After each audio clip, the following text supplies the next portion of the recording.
Tungod sa kadangog sa daan, motorista na aksidente niaros sa mga trafikon sa Cebu, South Coastal Road, habig sa barangay Poblasyon, Talisay City. Ang report ni Femery Dumabo.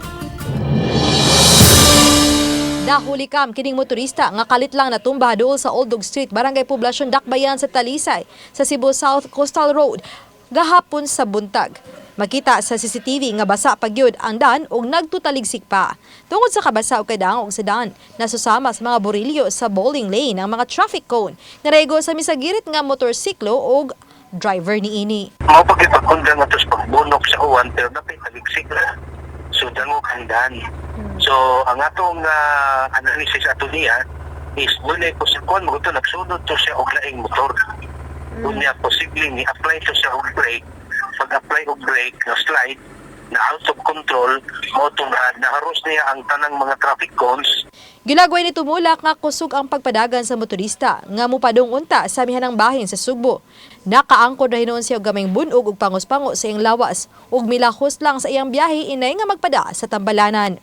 Subay niini, subling pahinumdum ni tumulak sa mga motorista nga maghinay-hinay sa pagmaneho ilabi na kun uwano ng panahon. Samtang nakuha sab sa CCTV sa usa ka establishmento ang pagtabang ni Marwel Labajo, traffic enforcer sa City Toda, ang pagpaong sa nagkayo nga motorsiklo alas 10 gahapon sa buntag sa Maylaray, San Roque, diha sa Cebu South Coastal Road. Makita sa CCTV nga gipadaplin sa motorista ang motorsiklong gimaniho. Samtang sila Labajo migawa sa tindahan nga nagbitbit na og fire extinguisher nga gigamit sa pagpaong sa misugod na pagkayo nga motorsiklo. Para na siya nga kining kaputob sa nagkailangan sabang na sa itong kadalanan, kutob sa makaya lang sa itong enforcer, iyan ang buhatan.